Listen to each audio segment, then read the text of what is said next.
Good evening, ladies and gentlemen, and welcome to the one and the only Rum Boys Fantasy Network. Make sure that you guys go ahead really quick, hit that subscribe button, spike the like, and also share the content. This is going to be some fire content today, ladies and gentlemen. I'm super excited. This is Business and Brews. Like I said, I'm your host, Robbie J. Let's go ahead and get into our guests. First up, my co-host for today, representing the Clock Management Fantasy Football Podcast. Make sure you guys scroll down to our homie section and subscribe to his channel. Ladies and gentlemen, Justin, Clock Management, we call him Dub C, White Chocolate. What's good, bro? What's up, man? Man, I'm excited for today.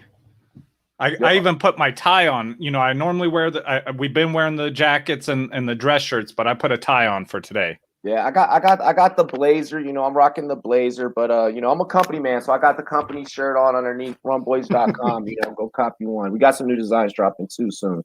Let's go ahead, get into our special guest, ladies and gentlemen. Representing CBS Sports. You see his face on the app. You've read his articles. You see his tweets. Fantasy football today, ladies and gentlemen. Heath, Cummings. What's going on, brother? I clearly did not get the dress code memo here. No jacket. I'm wearing a hat. I did get the beer memo. That seems more important, but yeah, really happy to be here with you guys. Yeah, no, you're excluded. You can wear whatever you want or not wear whatever you want at this point. Exactly. Exactly. You've made it. You've made it. So it doesn't matter. We still got to, keep it clean, professional a little bit over here. Let's go ahead and get into paying some bills.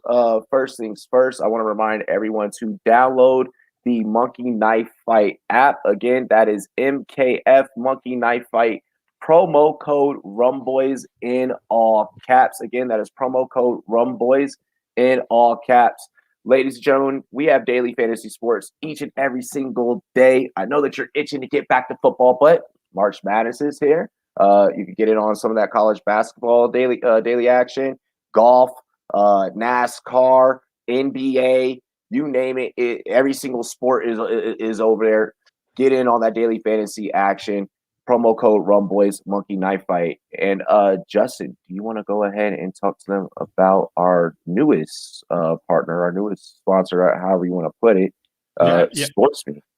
Make sure you guys download the SportsMe app. I mean, how I describe it is it's like TikTok for adults because we go on there and talk about sports.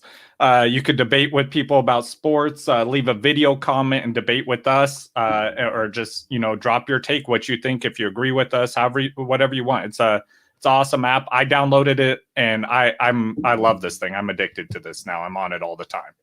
Absolutely. Absolutely. And you guys can see Justin and I go back and forth anytime. Maybe we can get you on the app sometime.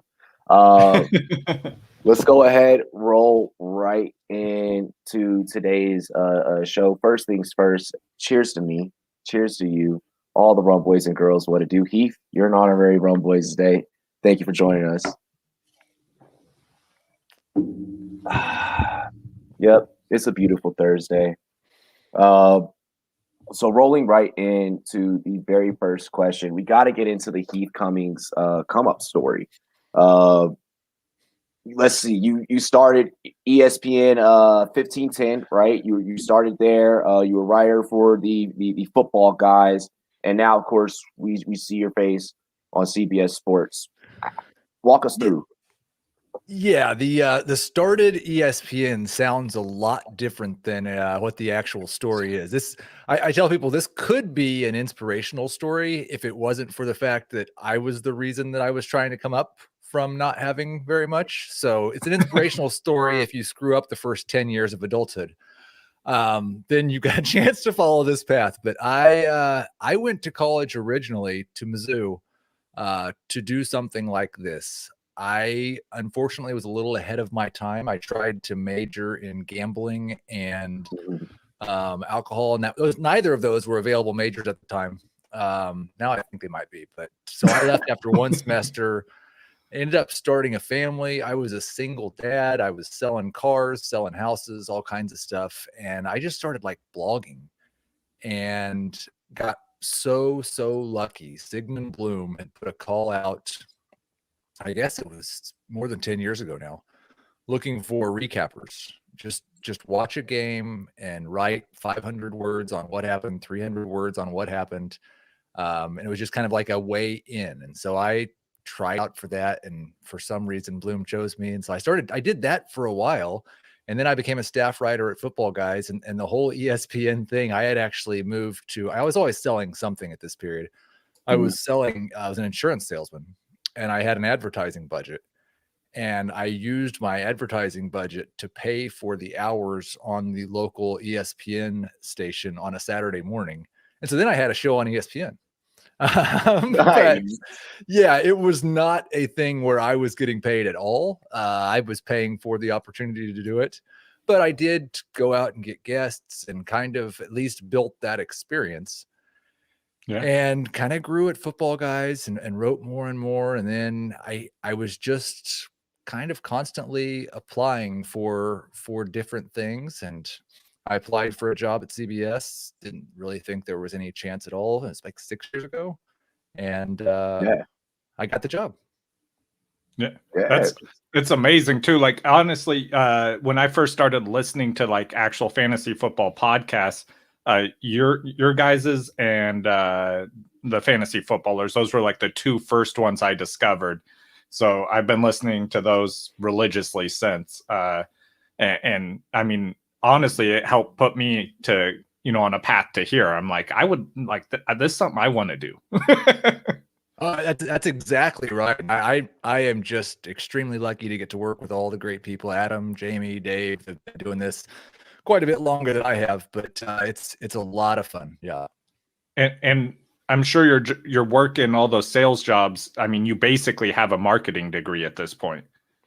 Well, and that's the thing, is it's not really that much different to write and talk about fantasy football as opposed to sales. You're still trying to sell somebody something. You're just trying to sell somebody that you've figured out what's going to happen better than someone else has figured out what's going to happen. So yeah, it's kind of similar. And with cars too, there's a lot of stats involved. Yeah, no, 100%. I mean, I remember working for Comcast, NBC Universal, doing sales and marketing there. One, I hated it. Two, I'm probably the reason why half you guys have cable and internet at this point. But three, I remember sitting back 3 years ago, thinking to myself, like, damn, I do not really want this job. Like, I do not like this. I do not enjoy this. Doing podcasting, talking sports, talking fantasy is what I really enjoyed. And I remember just looking at my 401k, looking at how much a mic and stuff will cost. I was like, you know what? Looking at my stocks and everything, I was like, I can withdraw some money and live off this for a little while and try and build a company and see what happens. And then here we are, like three years later, we have you here. We're just going to keep going. The sky's the limit. Always bet on yourself is the moral of the Heath Cummings come up story. Right? Yeah, I mean, it basically is. It would be, I would say, if I was advising someone who was 18 years old, I would say just start then and don't screw everything up for 10 years. But I know I'm trying to convince my daughter that currently that's the better path. I have a 19 and a 21-year-old, and if you figure out how to convince your daughter that's the better path, let me know. Yeah, I have not yet. You're ahead of me though. You got my daughter's 18, so. Oh, I see. I got a 3-year-old. I'm good, and we're working on a second. I'm chilling. You've got seriously like 6 or 7, maybe 8 golden years ahead of you. That range, I actually prefer like 5 to 10, because by 5 they can take care of most things by themselves. Yeah. And up until 10, they think that you're right whenever you speak. Yeah. So it's that 5 to 10 is just absolutely wonderful. I feel it. Let's see here. So a little birdie has told me that you're a bit of a hip hop fan, especially on a Biggie. How did that kind of come about? And also, what is your favorite Biggie song? We were just listening to Sky's the Limit before you hopped in. Yeah, I don't have any idea how that came about. I mean, the place where I grew up, it happened in high school. And the place where I grew up was the least diverse place you've ever been to. Like completely, it's about 30 minutes south of Kansas City. So it had nothing to do with my surrounding environment. But I guess if I was saying what's my favorite, just for nostalgia's sake, I just still absolutely love Big Papa. I really, really enjoyed Give Me the Loot.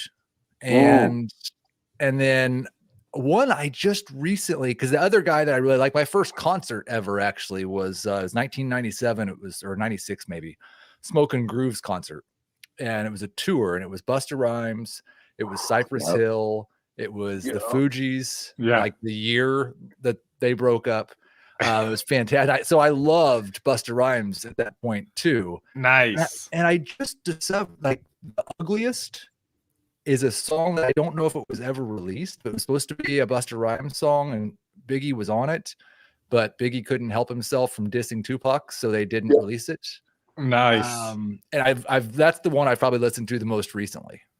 Oh wow, that's awesome. What's up. That's what's up. Being from Kansas City, are you also a Tech Nine fan or familiar with? Vaguely familiar with. Yeah, that was just a little after. Yeah, it is right. The next era in hip hop.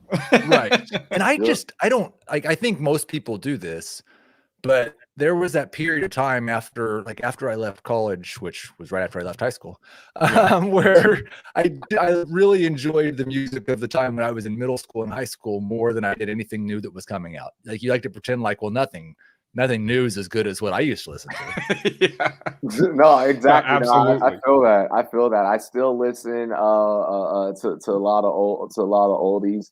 My favorite Biggie track, I'm gonna relate this back to the last question, is "Sky's the Limit," just because, you know, it's that story of you know, betting on yourself, you know, and me personally, I mean, overcoming a lot of things that I had to overcome.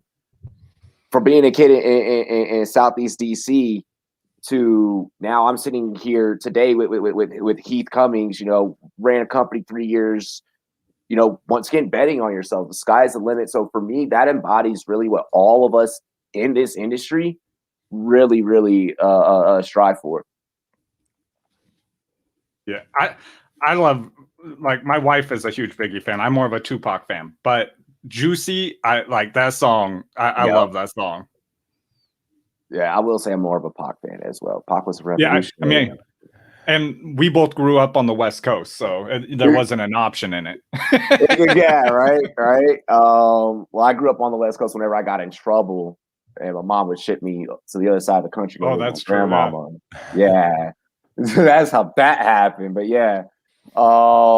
Let's see here. I want to get into our third question, because we have some fantasy football to talk about, and this is a great way to segue into fantasy football. There's no better marriage than sports, beer, and food. It's like the perfect menage a trois, if you will, right? Yeah, I know. Some people are like, "What did he just say?" So we're about to get into the fantasy football draft, or I'm sorry, the regular NFL draft, and many people are beginning to mock for fantasy football. What does day one of the NFL draft look like in the Cummings household? What sauces? What type of grill? Are we going pellets, charcoal? Like, what's the deal? I am extremely old school when it comes to smoking meat. I actually did just get a brand new grill, so that may be a weird thing to say, but it's the side box, just wood, no pellet, no assist. Yep. I don't do a lot of sauce. Like, I'm not quite Texas barbecue to where if you have to use sauce, then the meat's not any good. But I pretty much, like, I'll put sauce on ribs. And it's generally a Kansas City style, but when I do a brisket, I was going to ask, it's got to be Kansas City style out there in Missouri, right? Oh, absolutely. Absolutely. When I do a brisket, I usually don't have any sauce at all. My favorite thing to make burnt ends, which is the point that you cut off of the brisket about an hour before it's done, and then chop it all up and put it in some sauce.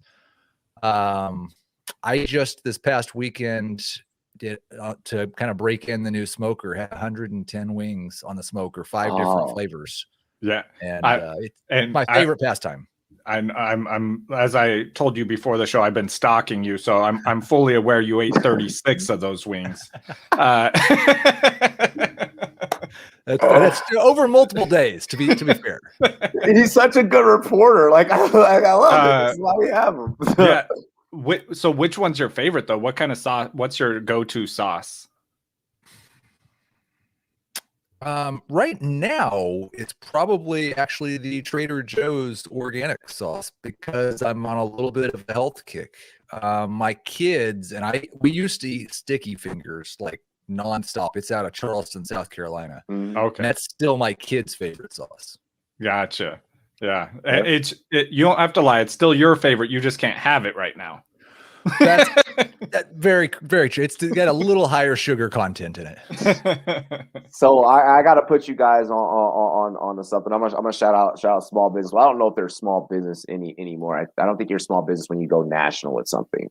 But check out Capital Barbecue Sauces out in DC. And if you guys have not tried Mumbo sauce, there's this sauce native to the DC area called Mumbo sauce, and it's like this sweet, kind of like tangy. Like I don't really know how to describe it. Like when I describe it, people are like, "So it's sweet and sour sauce." I'm like, "No, it's not. You're wrong." And then like when I have them taste, or like I make my own at home, they're like, "Oh no, this isn't sweet and sour. What is this?" I'm like, "It's Mumbo sauce. It's just what we call it." But that sauce on like wings or ribs or anything. Brisket, I don't feel like you should put sauce on brisket. You just gotta let that just fall apart and just be itself. Me personally, I'm a charcoal guy, and my cooler is always right next to me, and we are off of a lot of Laughing Lab and Beehive from Bristol Brew here in Colorado. I didn't give it my beer. Generally, when I start in the morning, I try to wait until the sun comes up at least to have a beer. But there's a local brewery here, Funky Buddha, in Fort Lauderdale. And they have a maple bacon coffee porter that is the perfect breakfast beer. Yes. And I'll start with that, but then I'll usually go like for the most of the rest of the cook, I'll go with a session IPA or something just to try to stay coherent until the meat's ready.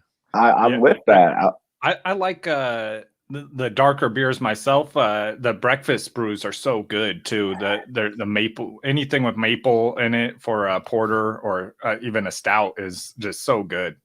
Nitro Milk Stouts, Left Hand Brewing Co. I love those. Yeah, very good. Very good.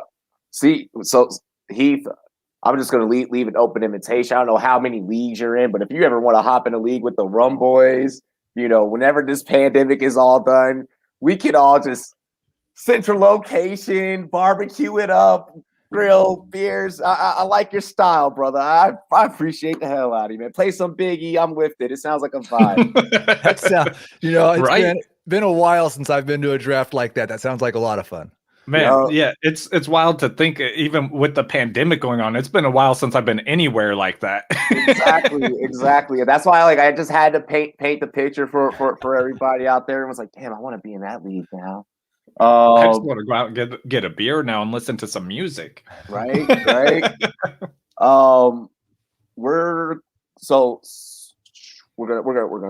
gonna do that question. Okay, yeah. So here's what we're gonna do. We're gonna dive right into redraft fantasy football. We're gonna dive right into redraft.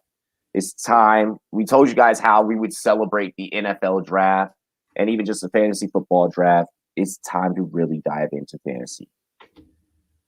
Running backs Christian McCaffrey and Saquon Barkley appear to be returning to their natural forms. I sound like Freeze right there. I haven't reached my final form. Which of the two are you willing to take a chance on, and why? And of course, we start with Heath. Yeah, I mean, if I've got to choose, I'm going to choose McCaffrey. I have a little bit more confidence in their ability to not be absolutely awful in terms of offensively there in Carolina. I have a little more confidence in McCaffrey's targets. There's been a little bit of wobbliness in terms of how Barkley's been targeted with Daniel Jones at quarterback and how Jason Garrett's used running backs in the passing game.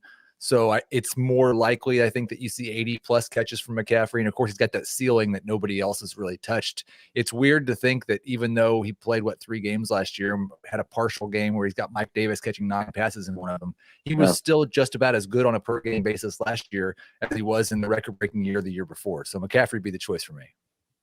Yeah. Justin? Yeah, McCaffrey's he's the 101 overall still, even going back. But something I do think that people are a little bit crazy on is with when you see how far down Saquon's falling in rankings. And the reasoning is because of an injury, but yet we have CMC at 101 as we talk about the same thing.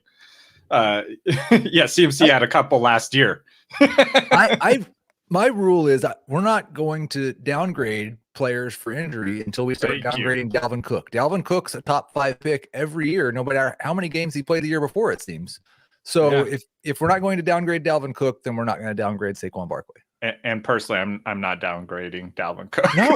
No, I want him on my team. I want Dalvin Cook everywhere. That's what I'm saying. Give me these injured players that are dropping because they're injury prone. I'll take all of them. but the thing with Dalvin is like he misses like a game or like a couple. Like it's not like he's missing. No, he missed an entire season. His rookie season? Well, it was like his rookie season. But for the most part, he's gotten it together. I feel like Dalvin has progressed past that. With Saquon, I want to see. I'm not going to use the words injury prone, but I want to see how well he functions if everyone on that Giants offense can stay healthy. And if Daniel Jones can honestly hold on to the down ball. I'm sorry. I know that I pick on Daniel Jones a lot on the show. Why do you think I'm here? I'm here. So I had actually I don't know if you met Daniel Heath, but when I met him, I was like, man, I don't think you're like you definitely did your thing in college, but like, have you ever met someone you're like, I don't know if you're gonna be the same, like in the NFL, or like I don't know if you're gonna be that same guy, like because like it's just different. Like these are grown men, like these are Goliaths, and like he's a really nice kid, like he's a really nice guy. And like when he gets hit, and when I see him get hit, or when I see him like fumble, like I'm like, oh, he's so scared, he's so timid. So I don't know. Yeah, I don't know what the cause of any of it is. I am very hesitant to say this has happened so far, so this is definitely going to happen in the future because of Josh Allen. He kind of broke that type of analysis. Right. But we're rapidly approaching the point, and I am surprised we're not there with someone like Sam Darnold yet, but we're rapidly approaching the point where we're going to have to say, this is what he is. Yeah, I think with Sam Darnold, the only reason that the fantasy community gives him a pass is because we blame Adam Gase as a whole for him. And so now that there's a new coach, it's like, oh, maybe he can turn it around now. It gives hope, a newfound hope. The history of players escaping Adam Gase is spectacular. So I do think that's a little reason for hope. But also on the counterpoint, I think that with quarterbacks, every time a quarterback doesn't succeed, the narrative is always, well, he's had X amount of coaches, X amount of offensive coordinators in X amount of years, and that's why he's bad. So I don't know why we get so excited when a quarterback has been bad, but he has a switch in coaching as well. It's all about the way that we perceived the guy before the thing happened. We can use those things as a crutch to say, oh, he's going to be better now because he's got a new coach. Oh, he's going to be worse now. He has to learn a new system. Yeah, exactly. See, with Sam Darnold, I'll be honest.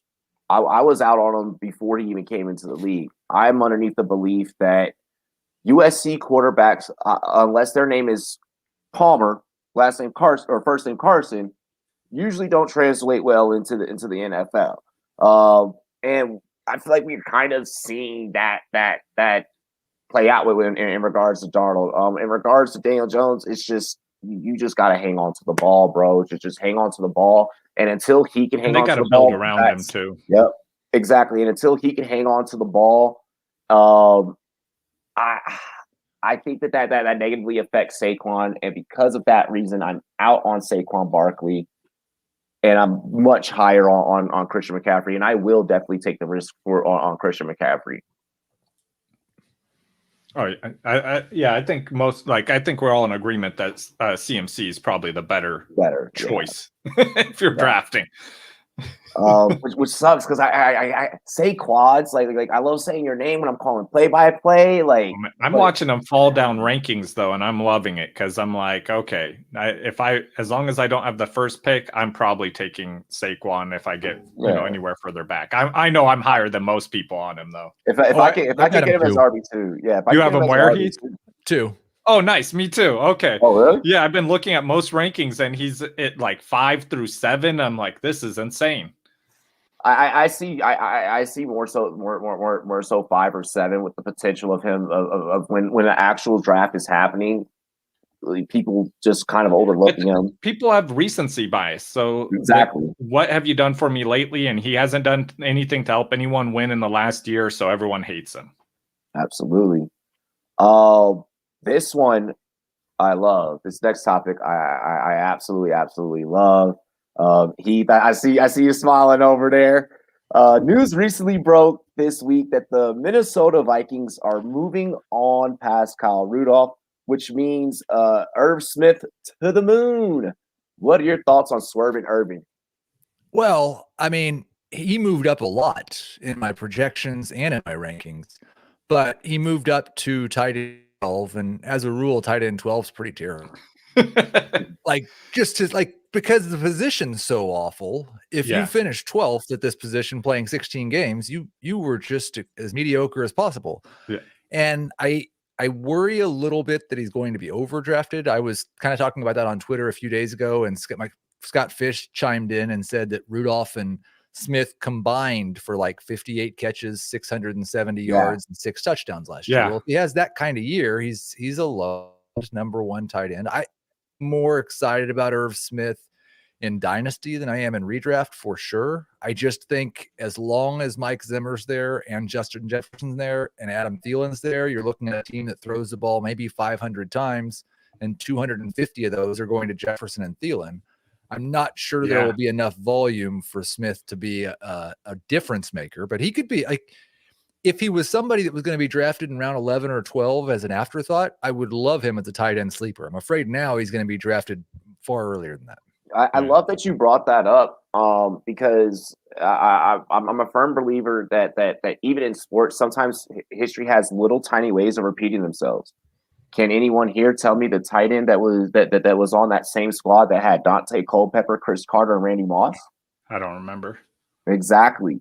And we're looking at that. I think we're kind of looking at that now where we have Asante Shiko. Oh, it was Asante Shiko. Oh, good job. Yes, it was. Hey. It was. Yeah, I'm like, I would definitely have to look that up. I'm not sure that's right, but it feels good. Good enough. No one knows if you're wrong, though. That's the point. I think you are right, honestly. But no. But I mean, what I'm saying is, we look at the stats of Justin Jefferson, first rookie since Moss to have that 1,000 plus receptions. Thielen, a veteran wide receiver. Carter was a veteran wide receiver who, kind of helped him help achieve those accolades. And even Dalvin Cook getting passing work. Exactly. So I mean, maybe we are looking at kind of that old school Metrodome team kind of coming into a new 2021 version, and I like where this is going. I don't know if I want to fully buy into Irv Smith, but Dynasty, yes, I feel a lot more comfortable. Yeah. I mean, because you can only rank. Are they going to have 3 top, tier pass catchers on their team, in that top end? It's just not going to happen. So, and if so, then are we going to buy Kirk Cousins as well? Because if he's throwing 3,000 yards to 3 different receivers at least, that could be a great. That's insane. Great day. Even Mahomes completes most of his passes to Kelsey and Hill. Yeah, exactly. It's hard getting a third person there. But I got Heath. I want to follow up with you on this. I'm pretty sure I know the answer to this, but Who do you like more between Irv Smith, Will Disley, and OJ Howard? Oh, well, I cost wise, there's no comparison because right, but OJ just Howard, in general. Yeah. I looked at best ball ADP yesterday, and I think Howard was tight end 28 and Disley's tight end 40. So I will say this, like, as of right now, I think the safer player to draft is certainly Irv Smith. But if we get to May and the rosters of the two teams, Seattle and Tampa Bay, look similar to what they do now, then I'll take both Howard and Disley. They've both been, and Howard's an exception because Howard's been a monster in terms of efficiency, like Rob Gronkowski, Travis Kelce type. He just apparently doesn't get open enough to get more than 50 or 60 targets in a season, but he was actually outperforming Gronk in the first 4 games of last year. Now they've got Chris Godwin, Antonio Brown, Rob Gronkowski, all 3 as free agents. If they bring all 3 back, then I'm not going to be able to be excited about OJ Howard anymore. But if they bring just Godwin back, I'm going to be very excited. If it's 2 of them, it'll be somewhere in the middle. But I'm pretty excited about Howard. And then you look at the Seattle situation, they've divided the targets up amongst tight ends quite a bit. And a lot of times that's been because of injuries. But there's usually 75, 80, 85 targets there for the tight ends. Yeah. Greg Olson's gone. Hollister's gone. I think there's a chance that if Disley can stay healthy, and that's the one thing he's not been able to do, he might see 70, 75 targets, and that's enough at tight end if Russell Wilson is your quarterback. Yeah, and I mean, your point about their cost too is, I mean, that's the thing that makes it worth it, right? Because as we said, like, if you got Irv Smith ranked anywhere past tight end 6, then I mean the risk. Yeah, exactly. Why spend that draft pick on him in the middle of your draft when you can wait and maybe see a 3-point difference at the end of the year? Yeah, at the end of the year, yeah. And Javar in the chat, he asked, what would you pay for Irv, a 3rd rounder? And if you had Irv, would you trade for that 3rd? I would not trade Irv for a 3rd rounder. I would definitely give up a 3rd rounder for Irv in the right situation. And there could be a situation where I could see, like, if we're talking not super flex, no IDP, I could be in the right situation where I might give up a very late 2nd for Irv. Yeah, I was going to say, if I had Irv, I would probably try and trade him for a 2nd right now because there is so much hype. I think you could do it. And then you might even be able to buy him back halfway through the season for less. Yeah, exactly. That's exactly where I was going to go. A little bit more than the 3rd, like that late 2nd. But yeah, let's see. So it sounds like honestly, you know, we see a couple of guys, you know, late tight ends, but the safest, most chalk plays of maybe this year go early tight end if you can. Yeah, I mean, I think it's become a much more popular strategy as of late. I've seen a lot more people talking about the value in going in these top tier tight ends. How do you feel about that? I know I was watching your guys' show and you guys were talking about some where you have Waller ranked specifically and stuff, but would you pull the trigger on it? Yeah, I mean, I think the thing we're all guessing about, talking about this for the next really 4 or 5 months, is we're just kind of guessing at what the public's going to do. Yeah. Last year I thought, like, why is Travis Kelce falling in the middle of the 2nd? If Kelce's available at the end of the 1st this year, I'm kind of okay with it. Kittle and Waller, I think, are definitely in that end of round 2 discussion. I don't think Andrews is that far behind him. He had a down year last year, but the down year was still pretty encouraging for a guy at his age. So I'm pretty much fine with any of those guys in the first 3 rounds. I'll take Kelce at the end of the 1st pretty happily. Yeah. I have a hard time doing it. Just every time I get there and I'm staring at him, I'm like, it's so I want to, but then I'm looking at the running backs that are going and I'm like, oh, but I really want to do that. The whole argument the past couple years for pushing running backs up and 10 running backs in the 1st round and 19 in the first 2 rounds is that, man, running back is just so shallow. You get to the 4th or 5th round and there's no good running backs. Good running backs. running back is as deep as the Atlantic Ocean compared to to tight end. Like there's nothing. We're sitting here debating OJ Howard and Will Dissly and Irv Smith, who might have 550 yards. You're completely accurate. And I mean, I think we've just grown accustomed to our tight end getting us, 3 points a game. Exactly. Yeah. We're just like, oh, he got a touchdown. I'm winning.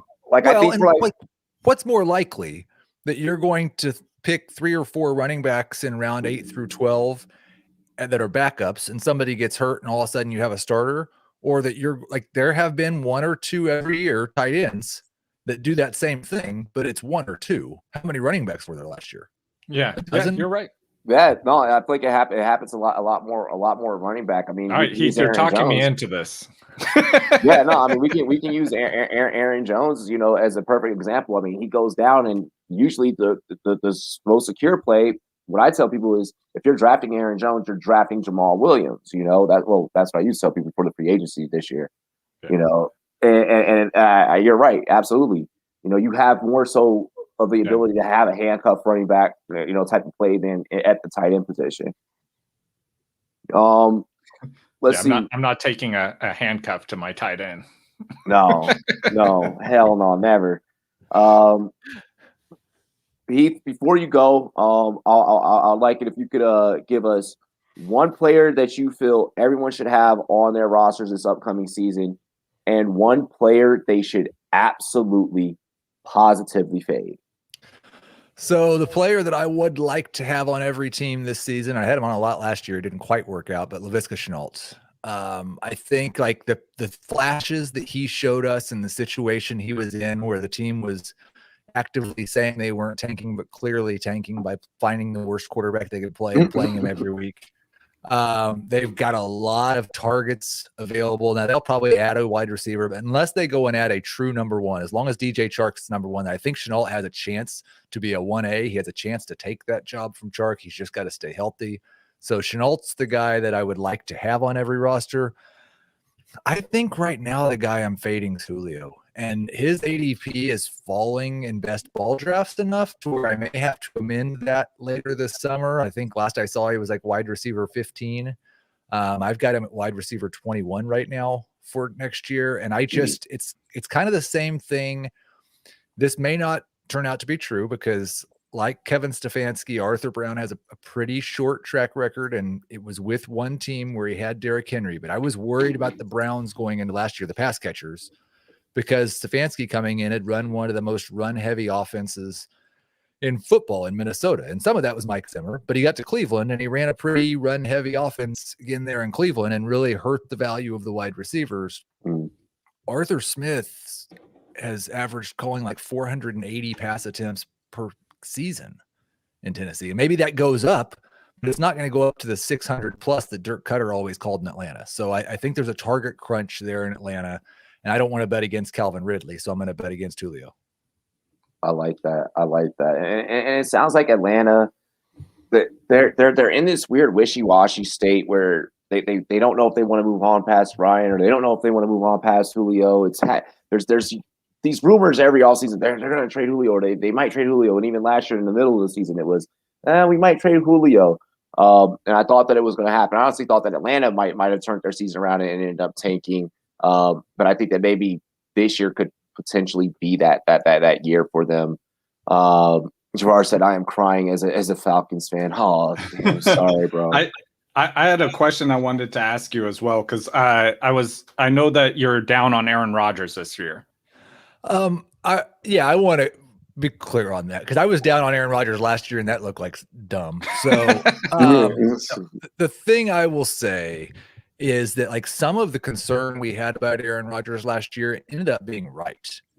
They only threw 526 passes. Like the concern about them going more run heavy, that's what they did, and it worked. And that's what I would expect them to do this year. The thing I don't think is probably going to repeat itself is the 9.1% touchdown rate that he had last year. He's second all time in the NFL in touchdown rate at 6.3%.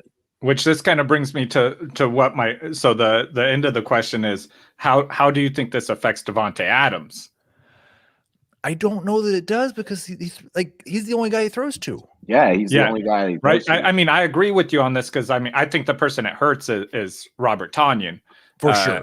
Yeah. So, I mean, I think Devontae will do just fine, but I just wanted to know if that's how you saw it as well. I mean, I don't think Adams is going to score 18 touchdowns this year, probably. But you think 20 or? But the thing is, that's really like he was 10 targets a game when they were throwing the ball 600 times. Yeah. Last year, that total drops to 526, and he's at 10.5 targets a game.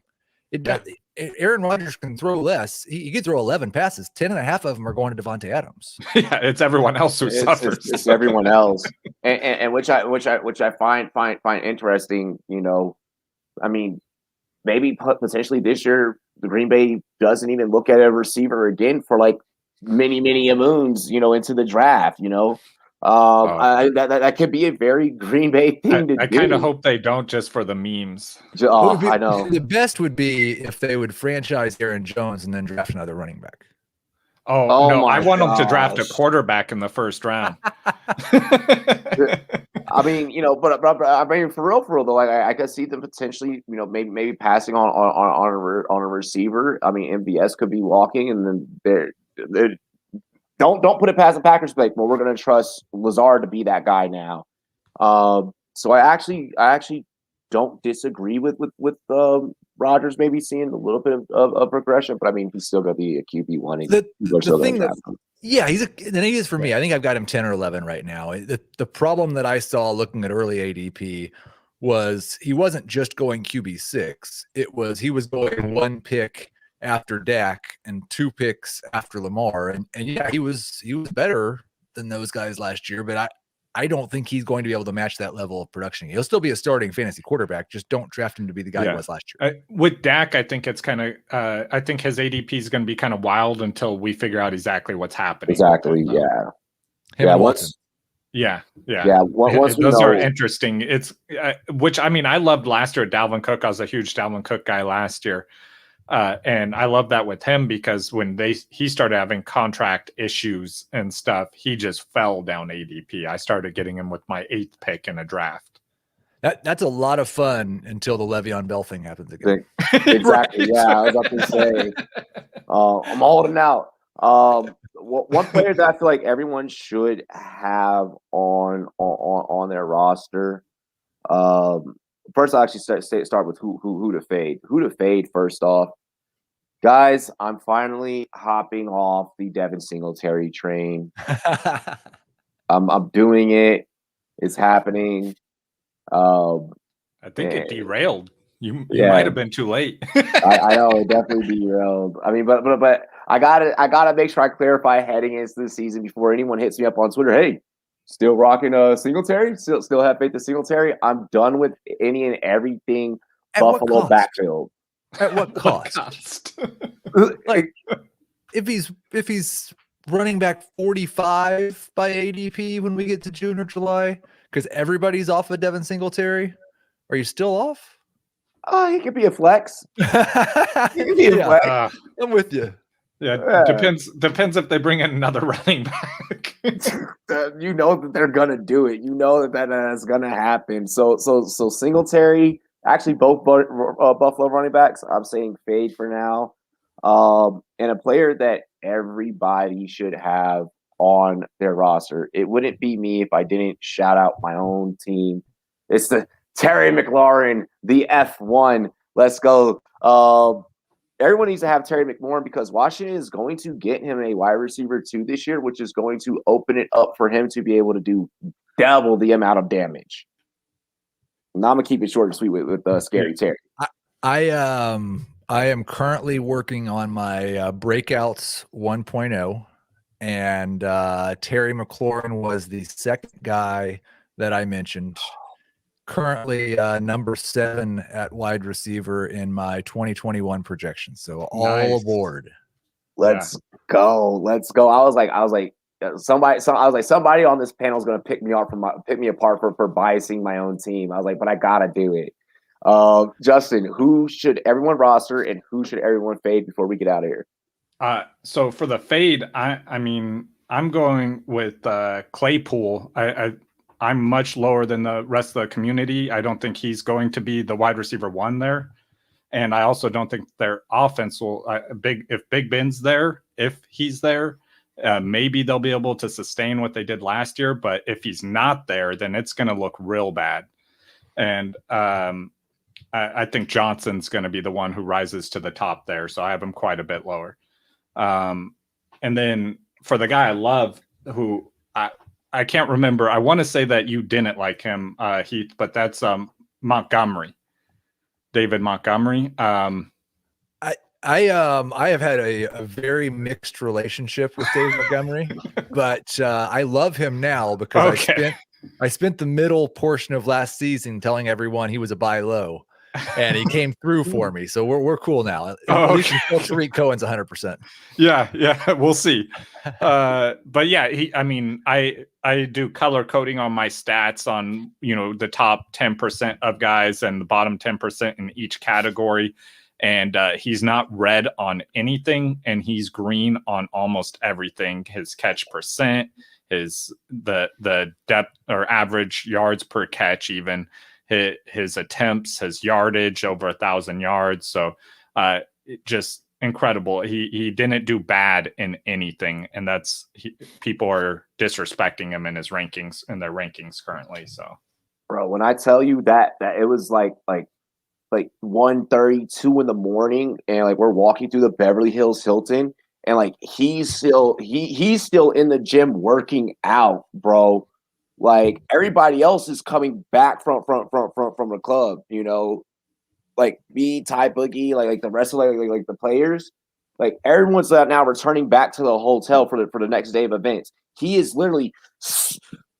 I love David Montgomery. That dude's drive, that dude's ambition, oh my gosh. Man, the one thing too with him where he's not in the green, which I kind of like, is his touchdowns, which he should have been for how much yards he had and everything else. So I actually expect that to increase with the amount of yardage that he got last year and the amount of work he got in general. But like he said, Tariq will take some. What's that? I don't know if I'm high or low on him. I've got him at 14. That's perfect. That's not too. I've seen him much lower than that. I want to say I saw him in the 20s on a bunch of the average Fantasy Pro ECR. No, I definitely feel he deserves to be ahead of the 20s, ahead of 15. What worries me about David Montgomery is, Nagy, will you be able to coach your way through a wet brown paper bag? Like if Nagy can just keep feeding this kid, like honestly, I don't want Cohen to be back involved with this backfield. I think that Montgomery can be a 3-down guy. He's strong, he's sturdy, great footwork, amazing balance in between when running in between tackles. It's not the first hit that brings him down. Just run with Montgomery. We don't need to have the mixture of shaky, swifty Cohen. Like, no, just give it all. I'm hoping that he watched the Washington football team and how they played J.D. McKissick in the slot a lot last year. Put Tariq Cohen in the slot. Yes. And, honestly, they're probably going to end up settling on Alex Smith as their quarterback this year, so Alex Smith can just tell them. But that's how they use McKissick, and they can put Cohen in the slot, and then Montgomery can stay on the field all the time. Yeah, I would love that. I like it. Damn, I can't believe I didn't mention Antonio Gibson. Shame on me as a Washington fan. Shame. Gentlemen, that's all the time that we have. We could be here for hours, honestly, talking fantasy and drinking beers. But Heath, go ahead and let everyone know what's next for you. What's the next article? All that good stuff. I will have hopefully on Friday sleepers, breakouts, and busts 1.0, kind of based on best ball ADP. That's why I referenced it so much today. And then we're just a little bit away from free agency coverage on CBS Sports HQ. So we've had a couple of months off, and it's about to get busy again. Yeah. Draft season's coming up. It's gonna get crazy here real quick. Mm-hmm. Justin, remember last year, all of us calling each other, who has this story? Who's going to write this one? Hurry up. I think this year we have a little bit better of a system down. So we'll see how until it happens. Until you do. Tell me what it is. Are you up right now? Can you go on and type that? Yeah, no, I feel it. I thought you said you were doing this. Heath, I greatly appreciate it, brother. I hope that we get to work more. And I appreciate you for appearing today with both Justin and myself. Yeah, thanks for taking the time to come on here with us, man. We really appreciate it. Like I said, I'm a huge fan. It was a lot of fun. I get so busy from July through December that I don't get to do this hardly at all. None last year. So I really enjoyed doing this in the off season. I enjoyed you guys. I appreciate it. Hey, ladies and gentlemen, you guys know how it is. Cheers to me. Cheers to you. All the Brown boys and girls, what to do. Dilly. We appreciate Heath for coming through. We'll catch up with all of you later. Play our outro.